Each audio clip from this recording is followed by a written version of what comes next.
The Word of God is alive and powerful, sharper than any two-edged sword, piercing even to the dividing asunder of the soul and spirit, and of the joints and the marrow, and is a critic of the thoughts and intents of the heart. All Scripture is God-breathed, and is profitable for doctrine, for reproof, for correction, for instruction in righteousness, that the man of God might be mature, thoroughly equipped unto all good works.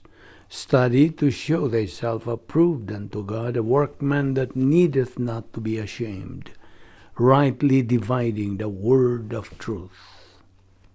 Isaiah 50, verse 7, For the Lord God will help me, therefore I will not be disgraced. Therefore I have set my face like a flint, and I know that I will not be ashamed. Matthew 11:28-30. Come to me, all you who labor and are heavy laden, and I will give you rest. Take my yoke upon you, and learn from me, for I am gentle and lowly in heart, and you will find rest for your souls. For my yoke is easy, and my burden is light. 2 Chronicles 16:9. For the eyes of the Lord run to and fro throughout the whole earth, to show himself strong on behalf of those whose heart is loyal to him. 2 Corinthians 3:5.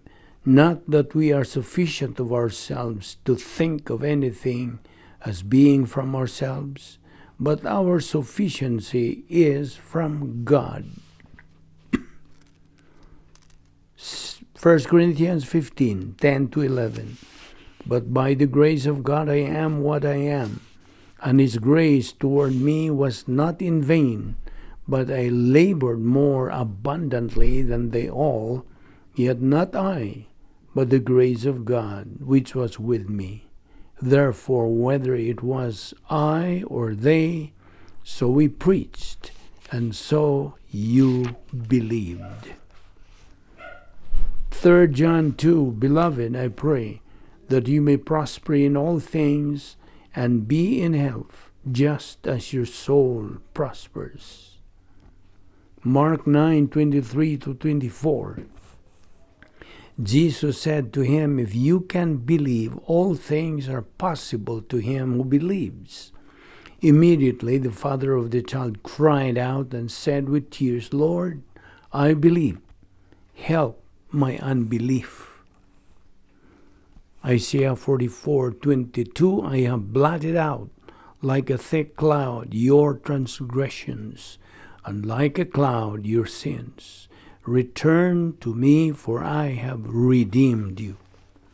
Before we start our Bible study, nining adlaw, gikinahanglan ang atong pagsusi sa atong tagsa-tagsa kakalag. Kung napabakitay mga sala nga nahibilin kay kini, kung dili nato isugid nga atubangan sa Diyos nga mahan, kini mahimo lamang babag sa atong pagtuon sa pulong sa Dios. Busa karon atong gamiton ang recovery technique sa 1 John 1:9 nga nagkanayon sa in English, if we confess our sins, God is faithful and just to forgive us our sins and to cleanse us from all unrighteousness.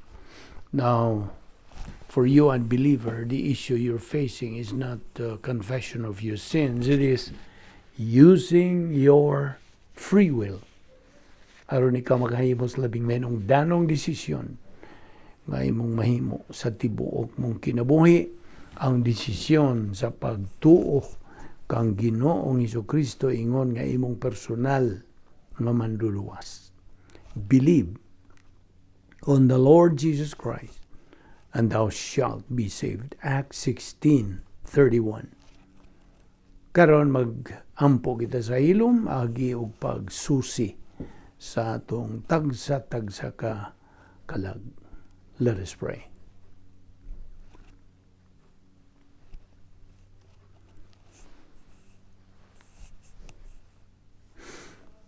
Magampo balaan na mga Dios nagapasalamat kami kanimo nining lain sa mga adlaw nga imong gipadangat kanamo. Salamat nga buhi pa kami nining among lawas ti mailan ikaw nagapadayon pas paglihok nga ang imong plano sa among tagsa-tagsa ka kinabuhi nagapadayon pagayon og busa.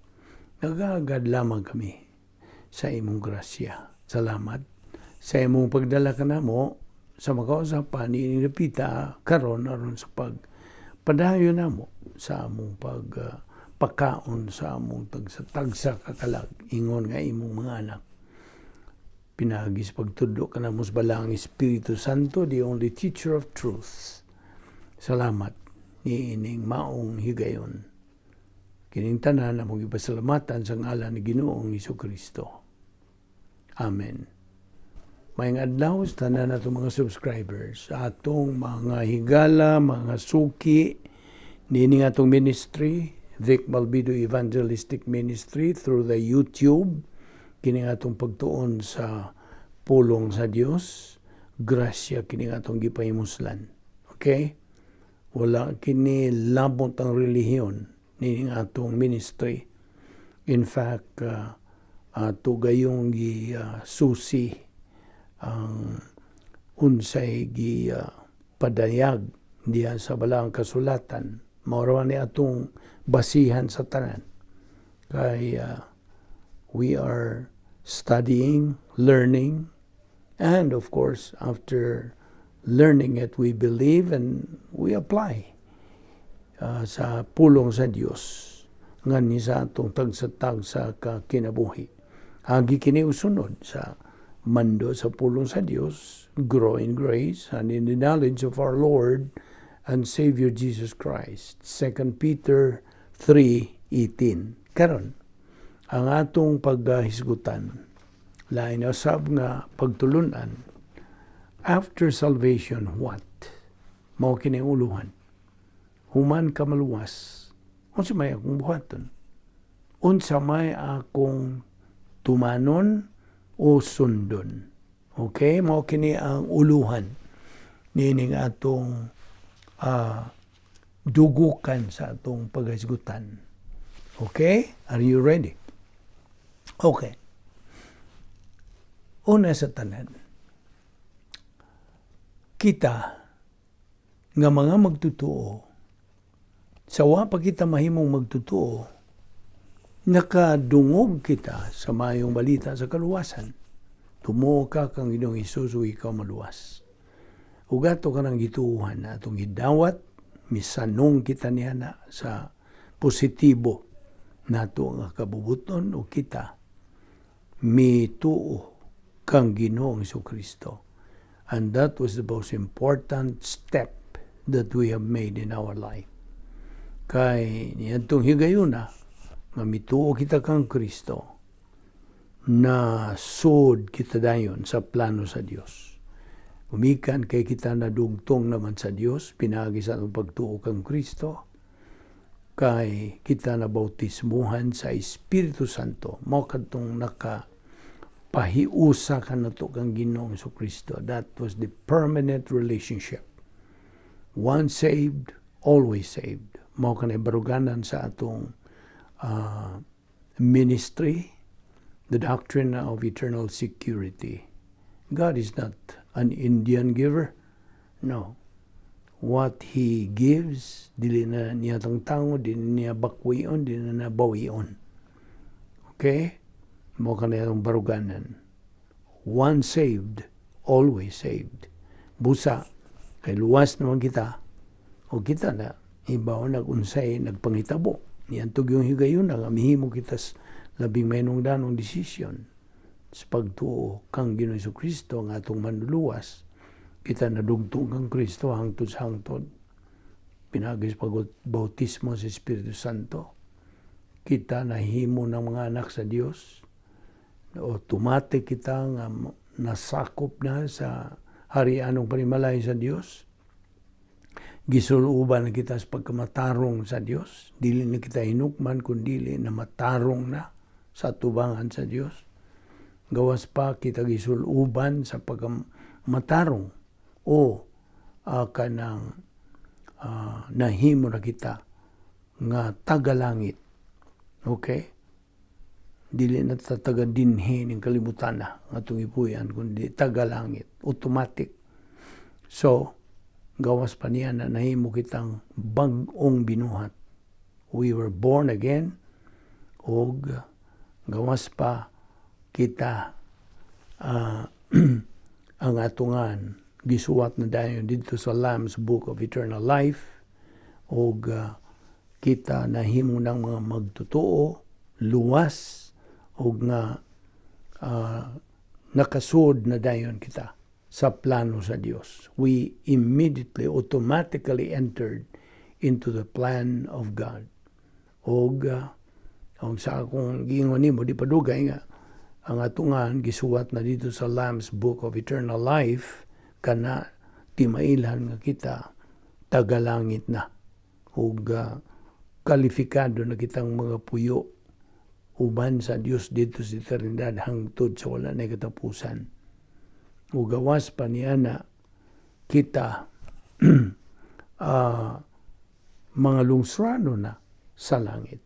O uban pang mga benepisyo nga itong nadawat. Okay. So human ta maluwas karon, ang pangutana, unsa may akong buhaton? Luwas naman ko. So, nganong buhi pa man ko karon, nga luwas naman unta ko. Yadto untang higayon nga naluwas ko, gikuha na unta ko sa Dios. Aron magkinabuhi na ako uban kani hangtod, sa hangtod. So, mao na akong pangutana, nganong buhi ka pa man, bisan luwas ka na. So, ang tubag niya na mao, gipabuhi ka pa sa Dios, tungod kay, buot siya nga, ikaw mutuman sa iyang plano, dinhi, dining kalibutan na. Kaya na may giandam ang Diyos ang plano niya alang kanato, tagsa-tagsa kanatong buhi, nga mga magtotoo. Ang iyang plano, mao, nga kita magatuon sa iyang pulong. Kay mao kini ang pagi nga kita makapatubo sa antong kalag. Matud pa sa 2 Pedro 3:18. But grow in grace and in the knowledge of our Lord and Savior Jesus Christ. So mao na. Mao kini atong buluhaton, tulumanon. Agi og tuman o pagsunod sa mando sa Dios. Gimanduan man kita human ta maluwas nga patubo ng atong kalag. Way laing paagi sa pagtubo sa atong kalag kundili ang atong pagtuon, pagkaton, pagtuo, paggamit sa pulong sa Dios sa atong kinabuhi. Inumdum ka sa atong slogan ng atong ministry, Operation SLBA, Study, Learn, Believe, Apply the Word of God. So ayan na nagkalimti ka ng slogan. Mo ni nga kita nagatuon sa pulong sa Dios adlaw-adlaw, regularly, consistently, and persistently, nga wag yun kini undang na hangtod nga kuhaon na kita by physical death or the rapture, whichever comes first. So, mo na ni ang atong buluhaton tulumanon, agi og sunod sa kabubuton, pasidaan, tumong, plano og tuyo sa Dios sa atong kinabuhi. Naituyo ang Dios nganong gipabuhi pa ta.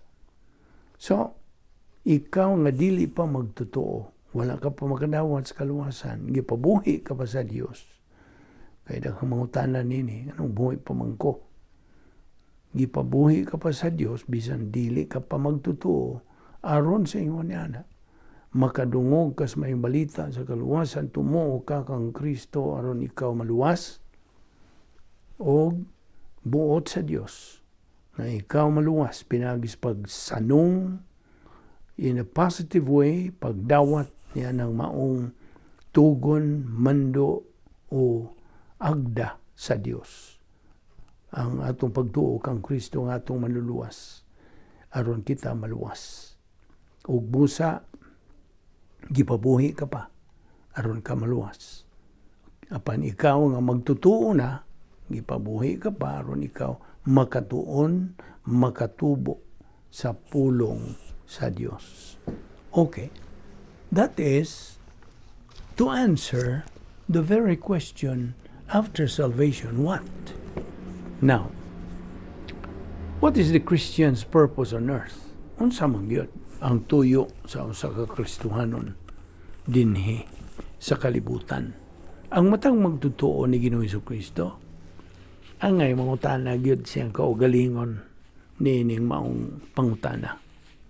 Na human ka maluwas, unsa man ang imong buhaton. Now, kaya ang eternal salvation, paminaw na ron, becomes an accomplished fact at the moment of faith in Christ. Okay? Kay diha sa 1 Pedro 1:4 ngadto sa 5 nagkanayon kini nga hasta usab diha sa Roma 8:38 ngadto sa 39 nga ang langit is absolutely guaranteed for anyone who has believed in Christ as Savior. Absolutely guaranteed. Okay? Samtang gina, gi-garantiya na gyud sa Dios niadtong tanan nga mituo kang Kristo ingon nga ilang manluluwas. Apan, ang kalidad sa kinabuhi sa magtutuo ni ining kalibutana nagaagad sa iyang pagtumanaw niya sa plano sa Dios human siya maluwas. Kaya na may plano ang Dios human siya maluwas, ang plano sa Dios mao nga siya magatuon, magatubo diha sa iyang pulong. Impact and blessings in time and eternity nagaagad kini sa pagtuman sa plano sa Dios in time. The question becomes emphatic. What is God's plan for the believer following that initial instant of personal faith in Christ? Ang Dios gawas doon nga nagahatag sa tanang mga butang after providing salvation. Romans 8:32. Ug unsa man kini? Unsa man kini sila? After salvation, what? Well, the simplified answer again is learn Bible doctrine. Pinaagi sa pagtuon sa pulo sa Diyos adlaw-adlaw. Adlaw-adlaw, ha? Dili siniman na, dili binuan, dili tinuig, dili ganahan ka lang, kundili it should be regular, persistent, consistent nga pagtuon sa pulo sa Dios. Now, the Bible reveals God's person and plan. Gusto? Only through knowledge of God can anyone appreciate, love, and worship Him. Dili gyud siya makahigugma sa Dios kung wa siya alam magbahin sa Dios. Okay? That's the only way that he can appreciate, love, and worship Him. You should know who He is, what and who He is. Ingon nga mga Kristohano na karon, kita gimanduan sa pagbag-o sa atong panghuna-huna to renovate our thinking with divine viewpoint thinking. Iyahang mga panghuna-huna sa Dios. Aron nga God's gracious purpose matuman kini will be fulfilled in and through our lives. Romans 12:2, Ephesians 1:18, Ephesians 4:22-24. Now, ang tuyo sa Dios for this post-salvation life sa magtutuo calls for spiritual growth. 2 Peter 3:18, mao kani kanunay yun natong bat-bat kining maong teksto. Sanglit kini man ang yawin nining tanan nga kita makatubo espirituhanon pinaagi lamang sa pagtuon, pagkatuon, pagtuo, paggamit sa pulong sa Dios. So, Akong balikon, God's purpose for the post-salvation life of the believer calls for spiritual growth. O ang spiritual growth, ang espirituhanon nga pagtubo na bahin kini sa tulo. Okay? Tulo. The spiritual growth level naguna niini ang pagkabata. Ang magtutuo nga bago pang naluwas, of course, ato ning gikaamgid og batang masuso. So, wala pa siya lamang sa mga advanced doctrines sa pulong sa Dios. So magsugod siya nga atong gikaamgid gini og pag-inom niya gatas. Ang batang masuso di pa man makakaon og mga gahi nga mga pagkaon o man siya ngipon o kanay pagkaamgid baby believer. Ug sa iyang pagpadayon sa pagtuon sa pulong sa Dios na adlaw, eventually he grows hangtod nga makabot na niya ang second level nga mao ang adolescent spiritual level. Adolescent ang iyang pagkahingkod na. Apan dili siya mohunong. Padayon siya pagtuon, pagkaton, pagtuo, paggamit sa pulong siya hangtod nga makabot na niya ang iyang zenith, ang iyang yung kinatumyan nga tuyo o plano o goal, tumong nga mao ang spiritual maturity. Hamtong na siyang pagkamagtotoo. So, na siya sa gitawag nato og pleroma stage, the capacity stage, capacity for life, for blessings, for love. Isinana siya katakos sa pagkinabuhi. So mo kana ang tuyo sa Dios nga nung gipabuhi pa ang usa ka magtotoo. Now, ang Kristohanon gipabuhi pa niining kalibutan aron siya makatuman sa iyang destino, ang iyang tumong sa kinabuhi, which is to become a mature believer. Katong akong gibat-bat kanimo ni palang dugay, a spiritual winner. Mao kanay kabubuton sa Dios. Mahimo siyang espirituhanong mananaog, a mature person to the measure of the maturity which belongs to the fullness of Christ. Ephesians 4:13-16. Now, ang kinabuhi sa matag magtotoo, mahimo kining talagsaon nga pagpakita, pagpadayag sa himaya sa Dios in both time and eternity. Romans 8:29-30, Romans 9:23-24. Apan, ang hamtong lamang nga magtotoo mao'y makahimaya sa Dios by receiving the highest and best that God has prepared for him. Yes, samtang din niya pa siya ning kalibutan ingon nga magtotoo kung makakabot na siya siyang paghahamtong espirituhanon, then iyang madawat. Katong akong giingon nimo, he will receive the highest and best that God has prepared for him. Na ato nang gitawag sa lain nga pagtuon, lain o another doctrine which is escrow blessings in time. Mo kana ang giandam sa Dios. Now, divine blessings that the Christian can understand and experience and the overt manifestations of the Christian way of life come ingon nga resulta sa iyang espirituhanong pagtubo. The means of spiritual growth in the believer's consistent reception, retention, and recall of Bible doctrine through all the circumstances of his life. Bible doctrine is teaching. Pagtudlo kini. It is the content of the Word of God which God designed to be communicated to the believer.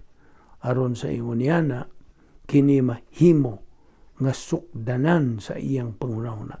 It becomes the measure of his thinking. Romans 12:3, 2 Timothy 3:16-17, ug kini mahimong tinubdan sa iyang panghuna-huna. The source of his mental attitude. Philippians 2:5, Hebrews 4:16. Now, ikaw nasayod na nga ang doktrina na maghisgod ganitang doktrina kini pulong sa Dios. Okay? Kinamang ko'y uban nga murag ingnon ta murag bikil nila kini pulong nga doktrina. Some are allergic to this word doctrine. They thought this is some kind of a teaching that murag dinhi wa dito mo kana nga dili sila mo angay nining pulong nga doktrina, but actually doctrine is the word of God. In the simple definition of it, doctrine is the word of God. It is the body of orthodox teaching nga which is drawn from Scripture and which serves as the standard for truth. Sabot? Mao na nga ang mga pastor nga giyatagan niya ng maong ranggo, titulo. Ang pastor dili kay kutob las pagkapastor, kinahanglan siya magatudlo. Kay ang tinuod yun, pastor hyphen teacher.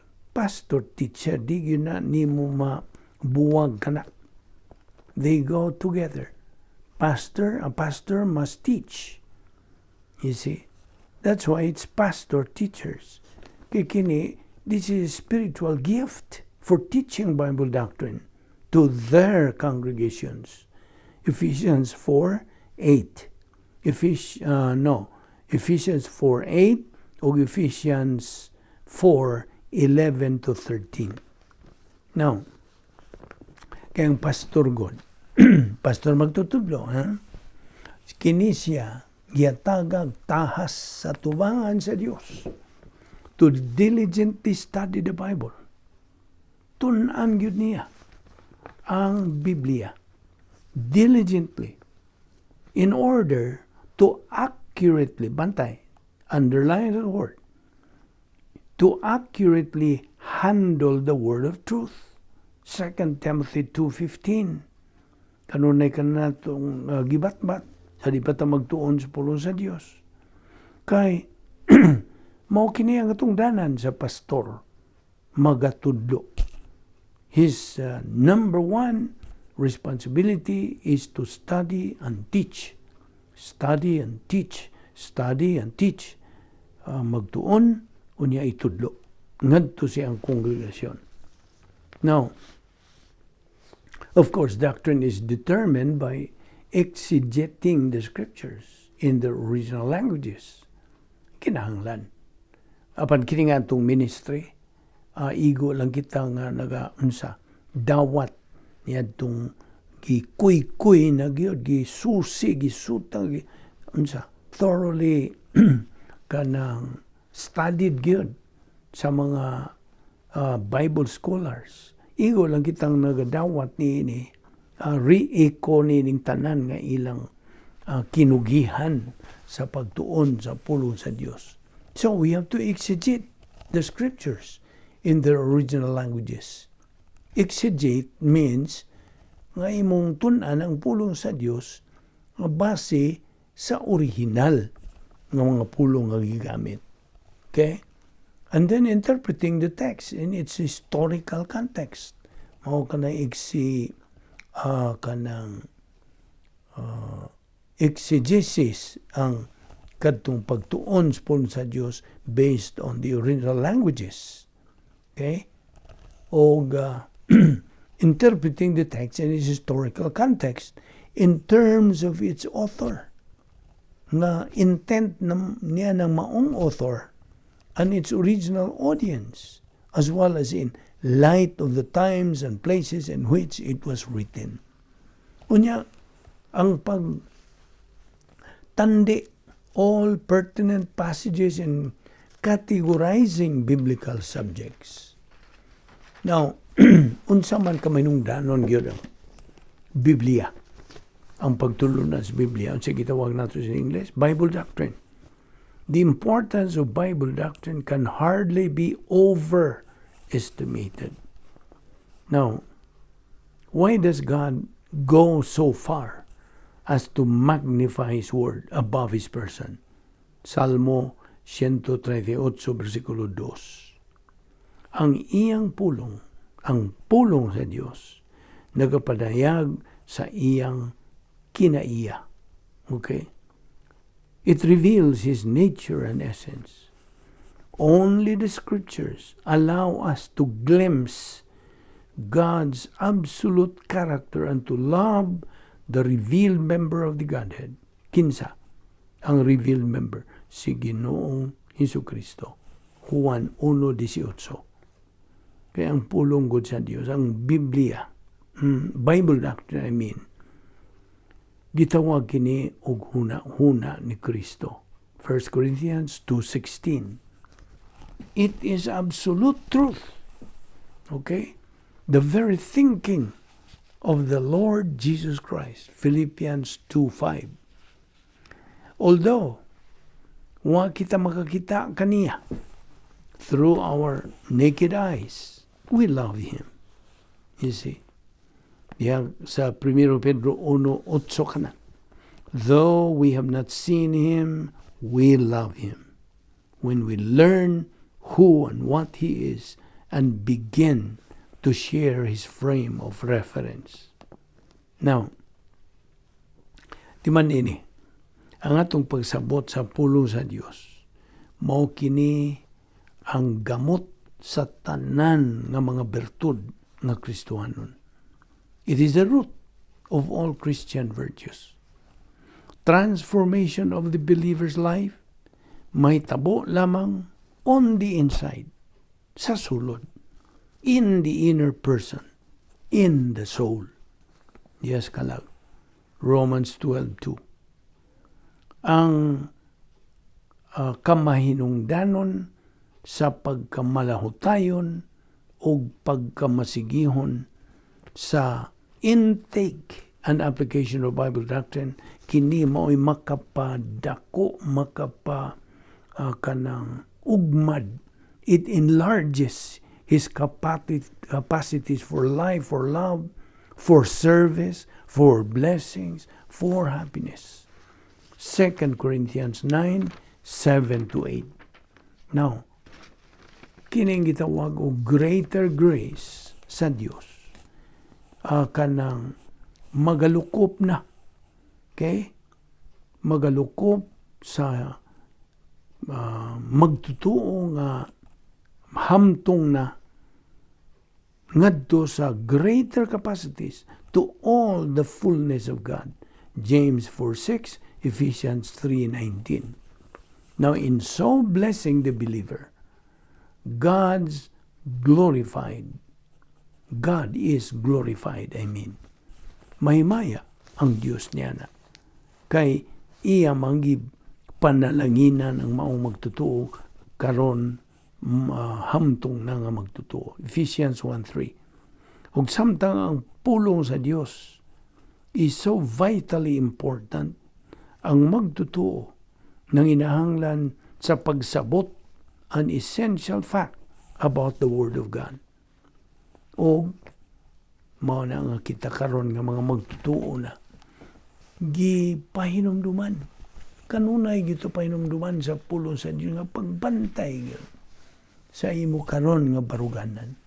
Kay daghan ang nagalibot nga mga kaaway, espirituhanon nga mga kaaway. Apan ang nag-unag yung tulo ka mga kaaway sa mga magtutuo, mao kini si Satanas, ang yawa. Sunod, ang kalibutan. Of course, dili niya ito ipoy ang kalibutan, but pasabot, ang mga sistema ni kalibutan na, ato ni kaaway, o ang unsa, kinaiyang makasasala. Mao kini silang tulo ang nag-una nga mga kaaway nato. Atong sagubangon o atong atubangon, pinagi pag put on the whole armor of God, atong hinagiban, aron atong madaog ang atong pagsukol Di gani kita wa ta manduay nga magsukol kundi barog o pagka ligon gyud sa atong baruganan aron sa ingon niya dili na kita matarog, dili na kita malingla o dili na kita da sa iyang mga paagi sa pag-unsa. Daot ka nato ingon nga mga anak sa Dios. Busa kinahanglan nga bantay kita nga nag-una laging kaaway nato mao ang iyawa uban sa iyang mga demonyo. Diya sa 1 Korinto kapitulo 10 bersikulo 20 ug naay cross reference niya nga Philippians 3:18. Diya sa bersikulo 20 sa 1 Corinthians 10 naghisgot ka na og daimon. Ang bot sa bot niya na is demon, mga demonyo. Kay ana ay mga plano ni ining kalibutan na. Okay? There are two plans in this world. Bantay. Duha ka mga plano ni ining kalibutan na. Ang usa nini ang plano sa Dios. Ang ikaduha ang plano sa demonyo ni Satanas. Duha. So duha kay kapilian. Plano ba sa Diyos imong piliyon? O plano bang Satanas imong piliyon? Now, kini naghisgot manguna ni diya sa volume 2, pages 77 to 78 sa kang Dr. Schaeffer's Systematic Theology. Naghisgot ka na. Now, diya sa Pilipos 3:18, naghisgot ra ba diha? Ang mga kaaway sa cross ni Kristo. Enemies of the cross of Christ. Now, kinsa man ni sila? Mga magtutuo ra ba ni? Believers who do not walk with Christ. Kay kini sila mga reversionista. Kung naibaw ka na kung sa ibot pa sa reversionista, ning atras na, ning balik sa ilang giagian. Wala na sila musibog na tusunahan. They are reversionist. Diyan sa versikulo 19, ang ilang destino is destruction. Maguba sila o maggunob ni sila. Collapse of spiritual life. Kay nahugno naman ang ilang spiritual ng kinabuhi, kumikan silang pagka-reversionista, ang ilang kanang tugot sa ilang kinaay magsasala mo dumala silang kinabuhi, ilang gitugutan si Satanas o mga demonyo sa pag-unsa. Lingla kanila. So ang ilang gamiton, kaya wala naman sila kamatuoran, nag-atras naman ang ilang kinabuhing espirituanon, then ang ilang gamiton, may kamatuoran, ang ilang ng pagbati. It's a disgrace. Kaya ang ilang mga una-una is on earthly things. You see? Wag yung mga una-una ang Diyos nun. Wala. Now, I'm giving you some points on what the heathens do. Heathens. Mga dili magtotoo. Now, ang nag-una nini, what they offer in worship to a God is really offered to demons. Nga, tanawa. Ang ilag yung pagpatuo kanimo nga nagasimba ka sa Dios, ang tinuod niya na nagasimba ka mga demonyo. Mao ni una. Ikaduha, bisan tuod nga ang pantheon of Greek and Roman gods are not real. Kini sila mga dautan nga mga beings, they are evil beings nga nagpaluyo sa mga kanang mga Diyos-Diyos o ang pagsimba kanila. Ikaduha, ang ikatulo, any association with worshiping idol, kini is also association and fellowshipping with demons. Mga demonyo. Mo'y hinungdan, ikaw pa, it can be said that in certain religions today, where idolatry is involved, ang kalihukan sa mga demonyo is also involved. Unya, ang usa ka magtutuo nga like-minded with humanism o sa reversionism, na ani siya ay kanang tendency of fellowshipping with demons. Anton ipadayon ugma. Kay thrilling po ning punto nga bahin ni mga demonyo. Kita nga mga magtutuo na sangkapan sa tanan natong kinahanglan. Sangkapan ta sa Dios aron makapanalipod kita o magmadinaugon kita batok nining atong mga kaaway nga mga espirituhanon. Na kung buot ka nga mananaog, mahimong mananaog din. Nara kanimo kung mo padayon ka ba nining atong pagtuon o dili. It's a matter of choice. Ayaw na kalimti ka ng punto nga sa prinsipyo nga it is a matter of choice. Magampo ta. Balaan na mo nga Diyos, nagapasalamat kami kanimo nining lain sa mga higayon sa pagtuon sa imong pulong. Salamat sa imong paglamdag kanamon nining mga butang nga may kalabutan sa among Kristohanong pagkinabuhi. Ubos sa imong grasya. Dada kami pagbalik ugma aron kami magapadayon sa pagtuki, paghisgot, niining mga butang nga may kalabutan sa among espirituanong pagkinabuhi. Kining tanan, among ipasalamatan sa ngalan ni Ginoong Hesukristo. Amen.